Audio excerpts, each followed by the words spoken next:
அனைவருக்கும் வணக்கம். சற்று முன் வெளியான முக்கிய அறிவிப்படி தமிழகம் முழுவதும் இன்று வெளியான முக்கிய செய்திகள் என்னென்ன பற்றி விரிவாக நம்ம வீடியோல பார்க்கிறோம். வீடியோவை கடைசி வரைக்கும் ஸ்கிப் பண்ணாம பாருங்க. வீடியோக்குள்ள போறதுக்கு முன்னாடி இந்த வீடியோ லைக் பண்ண பிடிச்சுக்கோங்க. வாங்க வீடியோக்குள்ள போகலாம். முதலாவது அறிவிப்பாக தென் தமிழகத்தின் ஆன்மீக சிறப்புமிக்க ஒரு முக்கிய திருவிழாவை முன்னிட்டு மாவட்ட நிர்வாகம் உள்ளூர் விடுமுறை அறிவித்துள்ளது. தென்காசி மாவட்டம் சங்கரன் கோவில் அருள்மிகு சங்கர நாராயண திருக்கோவில் ஆடித்த பசு திருவிழாவை முன்னிட்டு வரும் 28/7/2026 செவ்வாய்க்கிழமை அன்று தென்காசி மாவட்டம் முழுவதும் உள்ளூர் விடுமுறை நாளாக அறிவித்து மாவட்ட ஆட்சியர் ரஞ்சித் சிங் உத்தரவிட்டுள்ளார். பள்ளி மற்றும் கல்லூரியில் நடைபெற்று வரும் முக்கிய தேர்வுகளுக்கு இடையூறு ஏற்படாத வகையில் இந்த விடுமுறை அறிவிக்கப்பட்டுள்ளது. அன்றைய தினம் அரசு தேர்வுகள் ஏதேனும் இருந்தால் தேர்வு எழுதும் மாணவர்கள் மற்றும் தேர்வு பணியில் ஈடுபடும் ஆசிரியர் அலுவலர்களுக்கு இந்த விடுமுறை பொருந்தாது என தெரிவிக்கப்பட்டுள்ளது.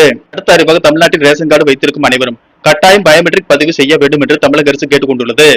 முதியோர் மற்றும் குழந்தைகளுக்கு ஒரு முக்கிய அப்டேட்டை அரசு கொடுத்துள்ளது. அதன்படி குழந்தைகள் மற்றும் முதியோர் ரேஷன் கார்டு பயோமெட்ரிக் பதிவை நேரடியாக செய்யக்கூடாது. ஆதாரில் தங்களின் கைவிரல் ரேகை உள்ளிட்டவற்றை அப்டேட் செய்த பிறகு ரேஷன் கடைகளில் பயோமெட்ரிக் பதிவை செய்ய வேண்டும் என அரசு அறிவுறுத்தியுள்ளது. அடுத்த அறிவிப்பாக தமிழகத்தில் தேசிய நெடுஞ்சாலைகளில் உள்ள சுங்கச்சாவடியில் மீண்டும் திடீரென கட்டண உயர்வு அமலுக்கு வந்துள்ளது.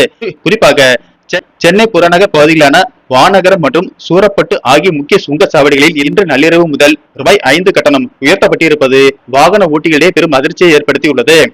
அடுத்த அறிவிப்பாக ஆகஸ்ட் 3ஆம் தேதி தமிழக முதல்வர் விஜய் கர்நாடகா செல்வது தொடர்பான தலைமை செயலகத்தில் இருந்து அதிகாரப்பூர்வ அறிவிப்பு வரும் என்று வேளாண் துறை அமைச்சர் வினோத் கூறியுள்ளார். அடுத்த அறிவிப்பாக சென்னையில் எஸ்பிஐ வங்கி மேலாளரின் கன்னத்தில் முன்னாள் மத்திய அமைச்சர் மு.க. அழகிரி மகள் கைல்வெளி அறைந்த சம்பவம் பரபரப்பை ஏற்படுத்தியுள்ளது. இது தொடர்பாக சிசிடிவி ஆதாரத்துடன் கொடுக்கப்பட்ட புகாரின் பேரில் வழக்கு பதிவு செய்யப்பட்டுள்ளது. அடுத்த அறிவிப்பாக கோயில்களில் கொடிமரம் பிரதிஷ்டை செய்ய ஆணையரிடம் 15 நாட்களுக்கு முன்பு அனுமதி பெற வேண்டும். முற்றிலும் விதிகளின்படியே கொடிமரம் அமைக்க வேண்டும் என்பது உட்பட பல்வேறு வழிகாட்டு நெறிமுறைகளை இந்து சமய அறநிலையத்துறை வெளியிட்டுள்ளது. அடுத்த அறிவிப்பாக தமிழக கடலோர பகுதியில் கீழ்மட்ட வளிமண்டலத்தில் ஒரு பலவீனமான காற்றழுத்த தாழ்வு பகுதி நிலவுகிறது. இதன் காரணமாக இன்றும் நாளையும் தமிழகத்தில் மேற்கு தொடர்ச்சி மலை மாவட்டங்களில் ஒரு இடங்களில் இடி மின்னல் மற்றும் பலத்த காற்றுடன் கூடிய லேசான முதல் மிதமான மழை பெய்யக்கூடும் என்றும் தமிழகத்தில் மற்ற பகுதிகளில் ஒரு இடங்களில் லேசான மழை பெய்யக்கூடும். தமிழகம், புதுச்சேரி மற்றும் காரைக்கால் பகுதியில் ஒரு இடங்களில் இன்று அதிகபட்ச வெப்பநிலை வழக்கத்தை விட 7 டிகிரி பாரன்ஹீட் வரை அதிகரிக்கக்கூடும். சென்னை மற்றும் புறநகர் பகுதிகளில் வானம் ஓரளவு மேகமூட்டத்துடன் காணப்படும் என்றும் நகரின் ஒரு சில பகுதியில் லேசான மழை பெய்ய வாய்ப்புள்ளது. நன்றி, வணக்கம்.